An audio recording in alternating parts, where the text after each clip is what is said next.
সবাই কিন্তু এই সোশ্যাল মিডিয়া থেকে মানে ইনকাম করতে পারবে না এটা। আসসালামু আলাইকুম, আশা করি সকলেই ভালো আছেন। তো সকলের সুস্বাস্থ্য কামনা করি আজকে আপনাদের সামনে একটি ভিডিও বার্তা নিয়ে চলে আসলাম। তো আজকের ভিডিও বার্তাটি একটু ব্যতিক্রম ধর্মী, কারণ আসলে বর্তমানে যে ফেসবুকে যা হচ্ছে তা কিন্তু মানে এখন ফেসবুকে আমার মনে হচ্ছে যে সুস্থ মানুষের সংখ্যা খুব কম, কারণ এখানে অসুস্থ মানুষের অনেক সমাগম বেশি। তো আমি আপনাদেরকে আজকে একটি লাইভ প্রুফ দেখাবো যে আমার সাথে কি কি ঘটছে, ঠিক আছে? তো আমি আমার ফেসবুকে চলে গেলাম, ফেসবুকে গিয়ে তারপর আমি প্রোফাইলে গেলাম, ঠিক আছে? আমার গত 4-5 দিন আগে আমার আম্মার অপারেশন হয়েছে। তো তো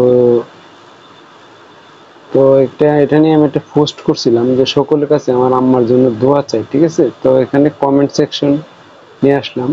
কমেন্টে কিন্তু সবাই মোটামুটি আম্মুর জন্য দোয়া করেছেন, সবাইকে অনেক অনেক ধন্যবাদ।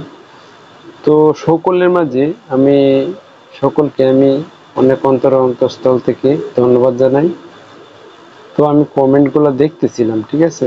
তো এই মাঝখানে এক ভদ্রলোক দেখেন, HF হজরত ফকির, ঠিক আছে? উনি এখানে এসে একটা কমেন্ট করলেন যে সাপোর্ট করলে সাপোর্ট পাবেন 100%। আমার কথা হচ্ছে যে দেখেন, এটা তো লাইভ প্রুফ। তো আমার কথা হচ্ছে গিয়ে মানে সাপোর্ট করলে সাপোর্ট পাবেন, মানে সাপোর্টের এখানে কি আছে আমি বুঝি না, কারণ এখানে একজন রোগীর জন্য দোয়া চাওয়া হচ্ছে, ঠিক আছে? তো এখানে কি লিখতে হবে এটা যদি আপনি বুঝতে না পারেন, তাহলে আপনি ফেসবুক কেন, আপনার বাস্তবিক যে জীবন আছে ওই জীবনে আপনি কিন্তু মানে কিভাবে কি করতেছেন সেটা আপনি ভালো জানেন। যদিও উনি আমার পরিচিত, ঠিক আছে, আমার এলাকার, কিন্তু আমি আসলে এটা দেখি হতাশ, ঠিক আছে? তো ফেসবুকে জেনে না জেনে আমরা এমন কোনো কিছু মন্তব্য করব না যেটা আমি যদি না জানি, ঠিক আছে, যে বিষয়টা আমি বুঝতেছি না, তো আমি একজনের দ্বারস্থ হব। আমার যে বিজ্ঞ একজন লোক আছে বা যারা বুঝে তাদের কাছ থেকে আমি একটা পরামর্শ নিয়ে একটা বিষয় যে বর্তমানে যে একটা মানে আপনি যে কোনো একটা পোস্ট করলেন, ফানি একটা পোস্ট করলেন বা মজার হোক, যে কোনো বিষয় হোক, বা আপনার একটা আপদে বিপদে নিয়ে একটা ফেসবুকে পোস্ট করলেন, ঠিক আছে? তো এইখানে সবাই দেখবেন কমেন্টে বলতেছে যে সাপোর্ট করলে সাপোর্ট পাবেন, 100% ব্যাক পাবেন। ঠিক আছে ভাই, সাপোর্ট করলাম, ঠিক আছে, আমি আপনাকে সাপোর্ট করলাম, এতে আপনার কী লাভ হবে? ফেসবুকে এসে কী লাভ হবে?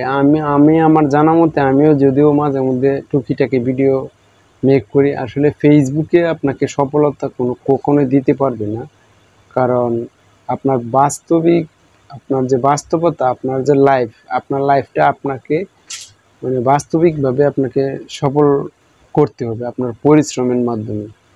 এখানে ফেসবুকে আসা মানে যে আপনি সফল হয়ে যাবেন এটা কিন্তু আমার বোধগম্য হয় না যে ফেসবুকের মাধ্যমে আপনি সফল হয়ে যাবেন।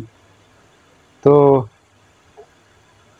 আর একটা কথা যে ফেসবুকে মানে কন্টেন্ট তৈরি করে অনেকেই কিন্তু কন্টেন্ট মনিটাইজেশন পেয়ে গেছে, ঠিক আছে? তো আমার জানা মতে আমি যতটুকু মানে যাচাই বাছাই করছি যে মনিটাইজ করেই যে আপনি অনেক টাকার মালিক হয়ে যাবেন তা কিন্তু না। অনেকেই মনিটাইজ করে এখন আবার কন্টেন্ট ক্রিয়েশন থেকে চলে যাচ্ছে। তো সবাই কিন্তু এই সোশ্যাল মিডিয়া থেকে মানে ইনকাম করতে পারবে না, এটা 100%।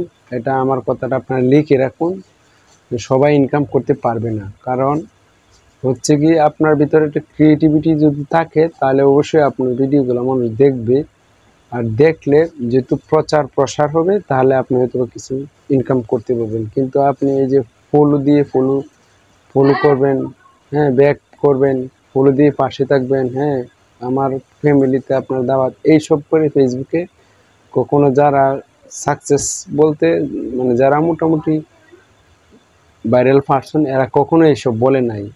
তো এই ছিল আর কি আজকে কথাবার্তা। তো যারা আমরা ফেসবুকে আসি, তো ফেসবুক সবাইকে স্বাধীনতা দিয়েছি চালানোর জন্য। তো কারো একটা পোস্টে মন্তব্য করতে গেলে অবশ্যই জেনে বুঝে করার দরকার। ঠিক আছে, তো সবাই ভালো থাকবেন। আসসালামু আলাইকুম।